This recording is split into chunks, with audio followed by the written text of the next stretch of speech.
natutulog dyan? Sa'yo? Sino umuupa? Tanong ko, sino umuupa dyan sa apartment na yan? Si Habibi ba? Oh.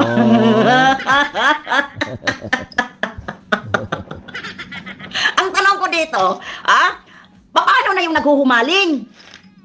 Yung kinikilig ng Habibi mo? Mababawasan yun. Yung pagkikilig-kilig nila dahil akala nila siguro nung panahon ay ano lang yon, haka-haka lang, gawa-gawa lang. Ngayon, paano yan? Mga kinikilig dyan. Ako, bakit hinahang mo lang ako? Iparamdam mo na proud ka sa akin, Habibi ko. Dali-dali gumawa ng dami account ngayon. Sobra. Grabe tawa ni Lola. Kawawa naman itong nagiging TH tayo. Kawawa talaga tayo itong naging TH. Mapapapansin talaga tayo. Nakita mo lang na nag-mine yung dalawang sponsor para kay Beyonce. Kaya ka lumabas. O ano ang pakay mo? Ay, pakailan mo. Mamaya umihi lang yun. Huwag siyang magpapakita sa sokmed. Tama. Pero na lang kapag si Kalinga Pido na ang mag-announce sa kanya na ito na ang aking minamahal, ay pwedeng-pwede na yon dahil wala nang magagawa ang mga person. Pero sa ngayon kasi, tamang mema lang to, tamang haka-haka, tamang balibalita, tamang chismis, na maari.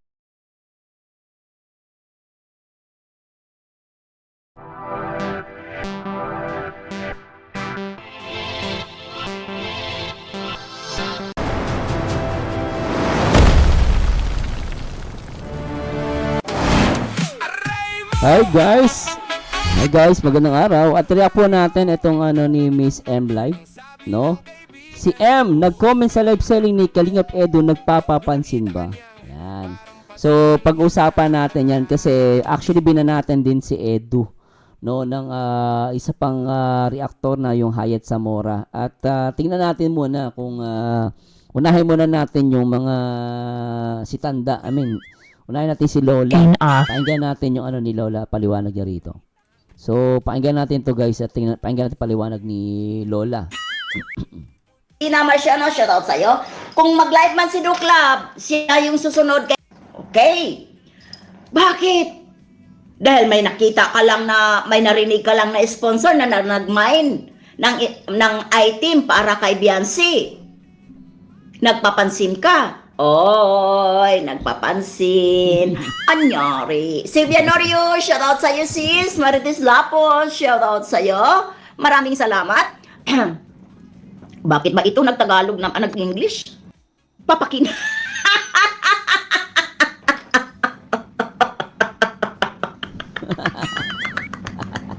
Masarap papakin saan banda? Masarap akong papakin. Gusto Saan banda? ko ng idol mo. Sabi pa doon, gusto ako ng idol mo kasi masarap akong papakin. Wow! Mapunit man din ang bibig natin dyan. Masarap akong papakin. Saan? Ang giti.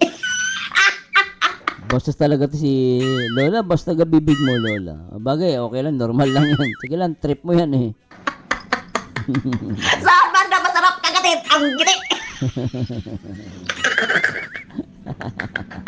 Ay, ginoko. Hindi na kailangan na ipangalandakan at padaanin sa apartment at doon mo na patulugin. Hindi na kailangan. Napaka-imposible na yung mga kasamahan ni Ido dyan, hindi alam. Tapos alam ng mga supporters ng Team Guapa na dyan.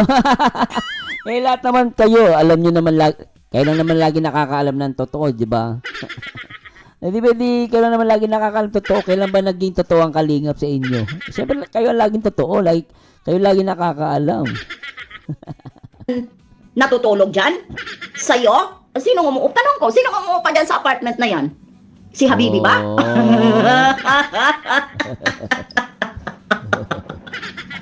Ang tanong ko dito, paano na yung naghuhumaling? Yung kinikilig ng Habibi mo? Mababawasan yun. Yung pagkikilig-kilig nila dahil akala nila siguro nung panahon ay ano lang yon, haka-haka lang, gawa-gawa lang. Ngayon, paano yan? Mga kinikilig dyan. Kay Kalingap Ido, andyan na. Pinapadaan na sa apartment. At doon na pinapatulog. Di ba? Paano yan? Dapat, alam mo, girl, hindi ka na nagkuminto. Hayaan mo na lang yung mga naghuhumaling dyan kay Ido, na hanggang pagdududa lang. Para tuloy-tuloy yung pagcha-charity, mayroong mag-aabot ng pagtulong dito sa kay Ido para sa mga beneficiary niya. Sana iniisip mo yun. Mawawalan sila ng gana dahil nakikita nila na ikaw andyan na, umiiksi na. Ang pait naman. Bakit hindi ka ipinakilala? Sabihin mo na, ano ba ako dito? Palagi na lang ba ako magkukuminto? Ganito ang gusto mong gawin? Ipakilala. Ba't ba nangingialam ka, Lola? Di ba, tsaka sigurado ka ba na yan nagko-comment ay si Mariel? Di ba, I mean, di ba, I don't know kasi M daw. Paano ka nakakasigurado na si M yan? Di ba? Wala ka man lang, hindi mo man lang bine-verify kung siya talaga yan. Biri mo, idadaan niya sa comment section, yung ganyang message, sasabihin niya, daan ka dito sa apartment, mamaya dito ka na matulog. Sa tingin mo, ang gawain ba yan na mag-shota? Nasa comment section kayo, sa comment section ka magme-message. Ang gumagawa niyan, maaari, yan, basher ni Papa Edge yan. Hindi ako naniniwala yan si Mayel o yung Mariel, no? So, yung sinasabi kasi ni Tanda, ni Lola, na si Mariel daw yun, si M. Hindi ko kasi mabanggit yung ano eh. Mariel ba? Mayel. Anyway, anyway, no, hindi ka nakakasigurado na si M yan. Saka nakakita, papahiya mo yung lalaki sa harapan ng live. May meron namang cellphone yun. Hindi ako naniniwala. Ako, feeling ko, gumagawa ng issue yan. Alam mo naman ako. Bakit hinahang mo lang ako? Iparamdam mo na proud ka sa akin, habibi ko. Dali-dali gumawa ng dami account ngayon. Sobra. Grabe tawa ni Lola. Kawawa naman itong nagiging TH tayo. Kawawa talaga tayo pag naging TH. Mapapapansin talaga tayo. Nakita mo lang na nag-mine yung dalawang sponsor para kay Beyonce. Kaya ka lumabas. Ano ang pakay mo? Pakailan mo. Mamaya umihilang yun. Nagkataon. Ito naman, masyadong judgmental si Lola.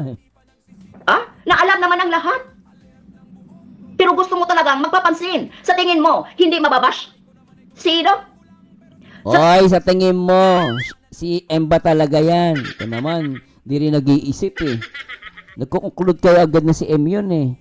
Pero mo doon, mag-shot, sabi na natin, if ever na mag-shota sila, pero mo doon magme-message sa live section. Gawain ba na matinong girlfriend nyo? Sa tingin mo, hindi mawawalan si Ido? Ng mga sponsor? Sana sa mga ganon, stipot ka lang. Ano stipot? Hintayin mo kung kailan ka ipakilala. Halo daw. Pakailamera ka. Alam mo agad to guys Sabihin na natin totoo man o hindi totoo. Anong pakailam nyo sa boy ni Edu? Kung wala, girlfriend man niya yan, anong pakailam mo? Di ba no? Masyado kang pakailamero sa boy ni Edu. Bira ka. O kausapin mo. Si Ido. Sabihin mo naman, love. Diyan sa insan mo. Isama naman ako dyan. Tinuruan mo ba talaga? Sa Bilbit. Para tayong dalawa mag-live silly. Tinuruan mo pa. Pambira ka. Pambirang tawa yan. Para hindi ka na magbigay Lola. sa akin. Kung Grabe si Lola. nagbigay.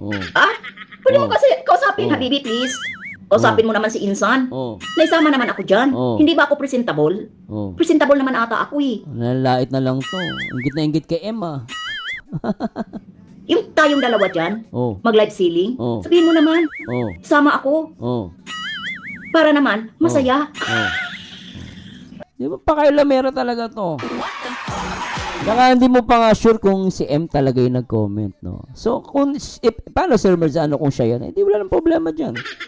Di ba? Kung siya talaga yan. Pero, ako kasi napapaisip ako, nagdududa ako dyan.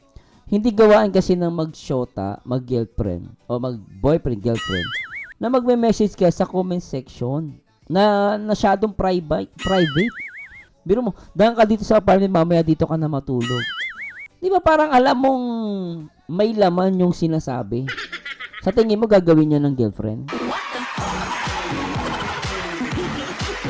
Kung may girlfriend man si Papa Eds, ha, hindi pa tayo sure kasi wala din ako idea. Ngayon, kung girlfriend man o hindi, no? Ako, may girlfriend man o wala si Papa Eds, mahirap maniwala na ito yung si M yan talaga.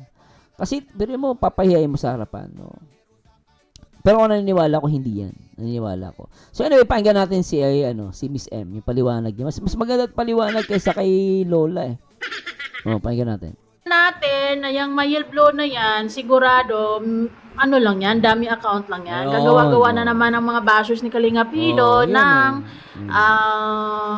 ano lang, mema lang. Di ba? Naniniwala ako doon eh. Na ano lang talaga yan. Mema. Hindi gagawin ng matino yan eh. Dami account yan. Pagdating sa to, lalo kay Lola Crispy, pinapaniwalaan niya agad. Siya na, parang hindi man lang siya nag-a-analyze. Sa kanya, paniwala niya. Totoong account yun ni M. Di ba? Masyadong siya yung affected eh. Diba? Para lang mapagtawanan si Kalinga Pido, para lang talagang may proof sa karamihan. Kasi still, hanggang ngayon, mayroon pang mga naniniwala na baka nga talagang si Kalinga Pido at si M ay totoo. Diba? Although, wala pang confirmation yan until... Wala pa kasing confirmation eh. Tama yun. Although, wala pang confirmation yan until ngayon. Buko na kayo kasi darating din siguro yung panahon na malalaman natin kung sino talaga ang tinitibok ng puso ni Kalinga Pido. Yes, Kung meron man, respect natin. Kung sino man yun, yung tinitibok ng puso ni Papa Eds, no question yun. Wala kong dapat questionin doon. Kasi mahal niya eh. Kung sino man yan, di ba? Pero kung abang pa tayo guys, hindi ko alam kung may girlfriend o wala. Pero yung ako, naniniwala ako, dun sa nag-comment, dun sa live section, naniniwala ako, basher yan eh. Hindi gagawin ng, kung may girlfriend, hindi niya gagawin yun. Malay natin, si Bridget yun. Mako, mamamatay si Lola. Mamamatay sa inggit. Ano si Lola niya? Ako, sabi nga nung nag-comment, malalaman nyo sir, sa July, sabi niya. Maraming mapapa-emergency. Hindi ko alam kung ano yun eh. Malay natin, si Bridget yun. Pambira yan.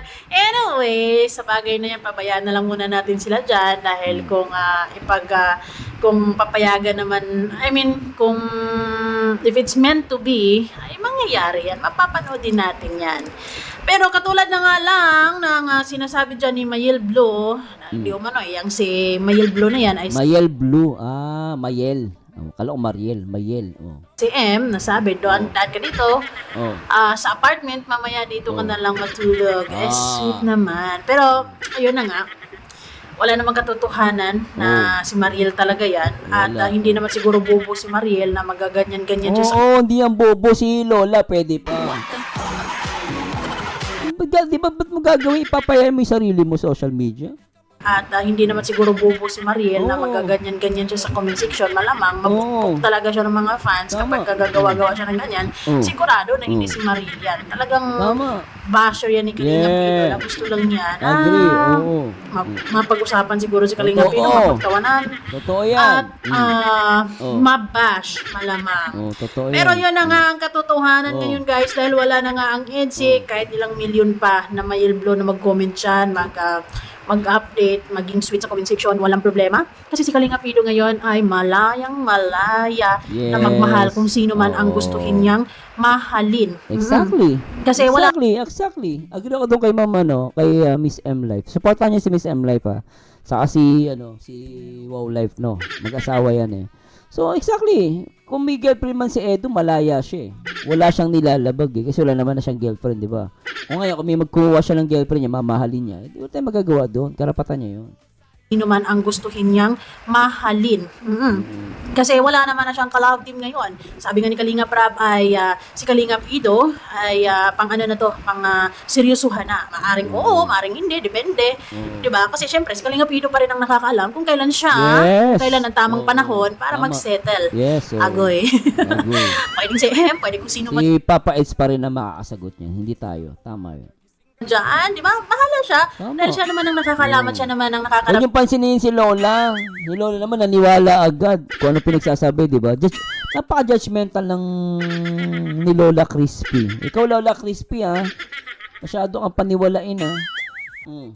Kung sino yung taong mahal niya. Mm. At sa mga nasasaktan pa rin, kapag may mga nakikita silang ganyan-ganyang move on na, tanggapin na natin, wala na. Maaaring isang araw, malalaman din natin na meron na rin si Beyonce, di ba? Yes, Walang problema. Oo. Siyempre, life Wala must problema yun kung may mag-boyfriend man si wala namang problema yun. go on after EDSI. Yes, Di ba? oo. Pagkatapos ng kanilang love team, or kung ano man ang namamagitan nila noon, kung meron ng mga feelings yun, pero wala na yun, tapos na nga, Yes, tinapos oo. na nila. Tama. So, malaya silang kung sino man ang Tama. i-date nila, kung sino man ang magugustuhan nila, kung sino man ang Exactly. kanilang mamahalin sa Tama, mga oo. susunod na araw-araw Wow. natin, Agree. mababalitaan na lang natin yan. Okay? Okay. So, yun guys.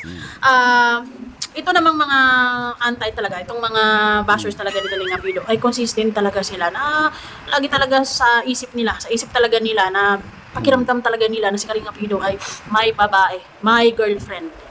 Oh. Regardless kung totoo man or hindi, tapos na nga ni ang EDSI. Oo, totoo man o hindi, may girlfriend o wala. Wala namang masama dun, eh. Di ba? Wala namang karapatan ni Edo yan.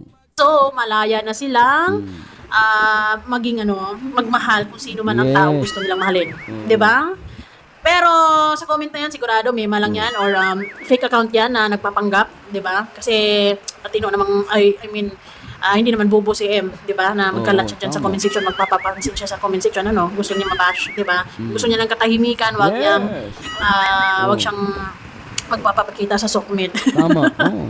Pero na lang kapag si Kalinga Pido na ang mag-announce sa kanya na ito na ang aking minamahal, ay pwedeng-pwede na yon dahil wala nang magagawa ang mga person. Pero sa ngayon kasi, tamang mema lang to, tamang haka-haka, tamang balibalita, tamang chismis, Oo, chismis na maaring lang. na si Kalinga Pido or si M ay may something. Pero chismis lang yan, wala Chismis pa namang lang, confirmation, walang katotohanan. Hanggang ngayon, kung walang confirmation, chismis lalabas yan. Yes, totoo yun. Dahil sa nakikita ko at naobserbahan ko, si Kalinga Pido ngayon ay busy din sa kanyang pag-charity. Although, hindi naman natin nasusundan si Kalinga Pido 24/7. So, hindi rin natin alam kung ano mga ginagawa niya live after ng kanyang pag-charity. Kung magla-love life ba siya, Oo. di ba? Kung makikipag-banding ba siya, makikipag-date ba siya, bahala na siya. Buhay niya yon, malaya siya, di ba? Siyempre, So, agree ako dun. naman, hindi pwedeng puro charity, hindi pwedeng puro pagtulong, kailangan din niyang maging mezaya. So, Oo, tsaka lalaki yan. May pangailangan pa rin yan lalo sa love life, di ba? Part ng buhay natin love life eh. balang araw, malalaman, mababalitaan Oo. natin na meron ng si Kalinga Pido. So, let's just be happy. Yes, so, And ibigyan na natin kay Kalinga Pido yung kalayaan. tama. Ang 100% freedom na pwede siyang pumili kung sino man yung gusto niya. Kasi wala naman na siyang love team. Although ngayon, meron na naman tayong meron naman tayong napupusuan. Si Bridget nga na pwede. Napansin na nga ni Kalinga Prap na maaring maging love team, pero walang kasiguraduhan pa yan. Depende na lang yan sa kung ano mang mapag-uusapan nila. Pwedeng pagbigyan tayo sa ating mga naiisip, sa ating mga imahinasyon. Kasi wala pa namang confirmation Yes, na may babae nga itong si Kalinga Pido. Di ba? Maring pwedeng mga friendship lang yan. Yes. Since malapit naman talaga siya sa mga babae, o lapitin, ganun, pogi. Matangkad eh. Tsaka Pinoy na Pinoy yung kagwapuan ni Papa Eds.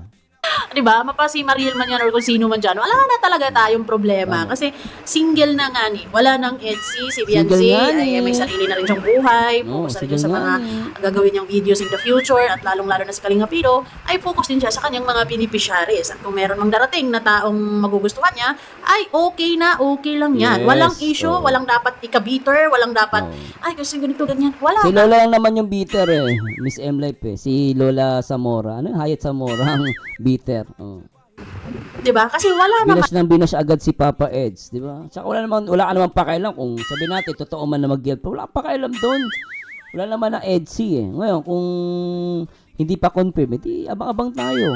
Bira kayo. Binabash yung si Edu. Lalo ka na, Lola. Naman ng EDSI. Wala naman ng tandem. Wala naman ng love Oo. team. Si Kalinga Pido. So, malaya. Malaya na siya. Di ba? Sana all malaya. Pero, yung si Mariel Blue na yan, once again, sigurado hindi yan si Mariel. Di ba? Kasi, Ako naniniwala ko hindi talaga. Totoo lang. kung ako din si Mariel, like for example, di ba? Oo. Eh kung ako ngayon totoong girlfriend, eh bakit pa naman ako magsasayang ng oras Tama. mag-comment. Eh ako na nga di ba? Oo, tama. Eh, ano to? Lang ba? Kukuha lang ba ako ng bato at ipupukpok ko sa ulo ko? No way. So, mas maganda yung tahimik na buhay. Pero True. minamahal. Ah, Ay, joke lang. Pero yun, sana all. lang din ng mga basher ni Kalinga Pido dyan. Kasi may mga bashers talaga sa Kalinga Pido dyan. Gustong-gusto talaga nilang si Kalinga Pido pit-pitin. Gustong-gusto talaga nilang Yes, ipitin. Gustong-gusto talaga nilang nababash si Kalinga Pido. Siyempre, dun yung kaligayahan nila eh. Iba si Papa Eds eh. Siyempre, di ba no? Higit yan eh. Yun yung happiness nila. Pero si Kalinga Pido naman, kiber, walang pake, di ba? At sa mga solid viewers din naman ni Kalinga Pido, tanggap na rin naman na kung ano man ang nangyari sa EDSA at malaya na rin silang pumili na nga at okay na rin para sa kanila kung sino man ang mamahalin ni Kalinga Pido. Yun. Maraming salamat Ma'am Miss M Life, no? At syempre shoutout din kay Wow Life, no? So ako para sa akin, bitter lang itong sila Lola, no? Lalo yung mga teen guwapa na galit kay Papa Eds. No, unang-una, may girlfriend man o wala, totoo man na si Mariel saka si Edu, wala tayong pakialam doon. Buhay ni Papa Ed yun. Still, hindi po natin, kumbaga, lahat na narinig natin sa social media, lahat yun chismis pa lang. Not unless pakukonfirm to. Okay? So ako naniniwala ko, hindi yan si Mariel. Ang syempre gagawin ng lahat ng mga basher ni Edu ang lahat na paraan para mapahiya si Papa Eds. Ganun naman ang ginagawa ng mga basher. So what do you expect? And si Hayat Zamora, what ma-expect kay Lola? Si Lola unang-una, hindi siya nagko-confirm. Kinonfirm niya agad na yun talaga yung Mariel. Pinagbintangan pa daw, kilala daw ng mga nasa Team Kalingap, di ba? So, bago tayo mag-conclude, maghintay muna tayo ng confirmation. So, nakakawa din kay Papa S. Ginagawa nila lang kwento. No, ginagawa nila lang kwento. Kaya may yung sponsor nila dati, yung Rexy, parang nag-mine ata sa pinalabas niya, umalis daw si Papa Eds. Pambihira talaga mga taon to. Lahat gagawin na nilang paninira kay Papa Eds. Pero, naniniwala kayo, tatanungin ko guys, please educate me. Anong masasabi nyo sa issue na to? Ikaw ba naniniwala ka si Mariel yun na nag-comment dun sa ni Papa Eds sa live selling? O hindi? At naniniwala ka ba na may girlfriend ba siya o wala? Kung meron, ano masasabi mo? Kung wala, ano masasabi mo? So, please comment down below guys. Gusto ko marinig ang inyong komento regarding sa issue na to. And syempre, shout out kay Miss M Life. And ito po, paborito nyo reactor na nag-iisang baliw pero nakakaliwa. Nag-iisang Marzano TV 2.0 and to God be the glory. Magandang araw. Bye-bye. Hey, pakinggan mo to Linggo ng umaga, gising ka ng maaga, akala ko'y